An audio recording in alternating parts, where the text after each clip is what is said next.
रात का वक्त था। भैरवपुर गांव काली स्याही में डूबा हुआ था। अचानक पूरा गांव अंधेरे में चला गया। लाइट चली गई थी। लोग बाहर निकले, कुछ मोमबत्तियां जलाने लगे, कुछ मोबाइल की टॉर्च। लेकिन तभी अचानक बिजली वापस आई। गांव के सभी बल्ब टिमटिमाने लगे और उसी पल दूर पहाड़ी पर बने पुराने बिजली घर की टूटी खिड़की पर एक जलता हुआ आदमी खड़ा दिखा। उसकी आंखें अंगारे जैसी लाल थीं, शरीर से धुआं उठ रहा था और वो खिड़की से गांव की तरफ घूर रहा था। एक बच्चे ने चीखकर कहा, माँ देखो, कोई जल रहा है। और तभी धड़ाम, खिड़की का शीशा फट गया। गांव की तरफ आती हुई चीख सुनाई दी। गांव वाले सन्न रह गए। बुजुर्ग ने कांपती आवाज में कहा, वो वापस आ गया है। शापित इंजीनियर। भैरवपुर में आज से 40 साल पहले बिजली नहीं थी। लोग दीपक जलाकर रहते थे। फिर सरकार ने आदेश दिया कि यहाँ एक बड़ा बिजली घर बनाया जाएगा। समस्या ये थी कि जिस जगह बिजली घर बनना था, वहाँ एक पुराना शिव मंदिर था।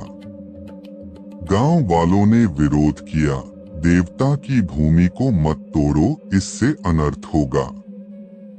लेकिन ठेकेदार हंसकर बोला, ये सब अंधविश्वास है। मंदिर कहीं और बनवा देंगे। अब रोशनी का जमाना आने वाला है। मंदिर तोड़कर नींव डाली गई। काम शुरू हुआ, लेकिन उसके साथ शुरू हुई मौतें। पहले ही हफ्ते में 2 मजदूर करंट लगने से मरे। मशीनें बार बार खुद चालू होकर बंद हो जाती। रात में मजदूर कहते, उन्हें फुसफुसाहट सुनाई देती है, ये मेरी जगह है। और फिर हुआ सबसे बड़ा हादसा। मुख्य इंजीनियर सुरेंद्र एक रात मशीनों की मरम्मत करने गया। अचानक बिजली घर में शॉर्ट सर्किट हुआ और पूरी रात उसकी चीखें सुनाई देती रही। सुबह जब दरवाजा खोला गया तो सुरेंद्र की रात बची थी। उसकी आंखें अब भी खुली थीं, जैसे किसी को घूर रही हो। उसके बाद बिजली घर को बंद कर दिया गया। गांव वाले कहने लगे कि यह जगह शापित है। सालों बाद गांव में बार बार बिजली जाने लगी। सरकार ने आदेश दिया कि पुराना बिजली घर दोबारा चालू किया जाए। 3 लोग गांव पहुंचे, आरव, शांत, समझदार और मशीनों का एक्सपर्ट। रोहित मजाकिया लेकिन लालची, और प्रिया इंटर्न इंजीनियर, बहादुर लेकिन अंदर से डरपोक। गांव वालों ने उन्हें चेताया, बेटा मत जाओ, उस जगह सिर्फ मौत है। आरव ने हंसकर कहा, बाबा हम इंजीनियर हैं, हमें भूतों से नहीं मशीनों से डरना चाहिए। रोहित ने ताना मारा, और अगर सच में भूत निकला तो बेचकर करोड़पति बन जाऊंगा। गांव वाले चुप हो गए। उनकी आंखों में डर साफ था।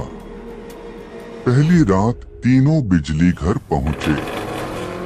दरवाजा खोलते ही सीलन और जंग की गंध फैली। दीवारों पर मकड़ी के जाले थे। लेकिन सबसे अजीब ये था कि मीटर धीरे धीरे घूम रहे थे, जबकि बिजली घर बंद था। प्रिया कांप गई, ये कैसे हो सकता है? इतने सालों से सब बंद पड़ा है। आरव ने टॉर्च जलाते हुए कहा, ये सिर्फ टेक्निकल इश्यू है, कल सब चेक करेंगे। लेकिन रात ने उनके लिए कुछ और ही तय किया था। बाहर तूफान उठ चुका था, हवा सीटी बजा रही थी। अचानक मशीनें अपने आप चालू हो गईं। बल्ब जलने लगे, पंखे घूमने लगे और पूरे बिजली घर में करंट की गूंज भर गई। रोहित ने दरवाजा खोलकर भागने की कोशिश की। जैसे ही उसने हैंडल पकड़ा, करंट ने उसे झकझोर दिया। वो तड़पते हुए गिर पड़ा और वहीं उसकी सांस थम गई। प्रिया चीख उठी और कंट्रोल पैनल की तरफ दौड़ी। उसने सोचा शायद मैं स्विच बंद कर दूं, लेकिन पैनल से धुआं निकला और अंदर से जलते हुए हाथ निकले। उन्होंने प्रिया की कलाई पकड़ ली और उसे अंधेरे में खींच लिया। उसकी चीख गूंजती रही। फिर अचानक सब शांत हो गया। अब आरव अकेला बचा था। उसने देखा कि खिड़की पर वही जलता हुआ आदमी खड़ा है। उसकी आंखें अंगारे जैसी थीं। वो आगे बढ़ा और बोला, तुम्हें यहाँ नहीं आना चाहिए था। ये जगह अब मेरी है। आरव कांपते हुए बोला, तुम कौन हो? भूत ने जवाब दिया, मैं सुरेंद्र हूँ, इस जगह का पहला इंजीनियर। जब तक इस मंदिर की नींव पर ये बिजली घर खड़ा है, कोई आत्मा मुक्त नहीं होगी। आरव ने देखा कि जमीन के नीचे अब भी शिवलिंग का टूटा हिस्सा दबा था। उसने लोहे की रॉड उठाई और उस पर चोट करने लगा। हर चोट के साथ मशीनें और तेज चलने लगी। अचानक जमीन फट गई और चमकदार रोशनी फैल गई। सुरेंद्र की आत्मा ने चीखते हुए कहा, अब मैं मुक्त हूँ। पूरा बिजली घर रोशनी से भर गया। बाहर गांव में अचानक लाइट वापस आ गई। लोग खुश होकर चिल्लाने लगे। लेकिन उसी समय बिजली घर से एक भयानक चीख सुनाई दी। गांव वाले दौड़े। अंदर सिर्फ राख थी और राख पर पड़ी एक जली हुई हेलमेट, जिस पर लिखा था, इंजीनियर आरव। आज तक गांव वाले कहते हैं, जब भी लाइट जाती है और अचानक लौटती है, तो पुराने बिजली घर की खिड़की पर एक जलती हुई परछाई खड़ी दिखती है। कभी वो सुरेंद्र की लगती है,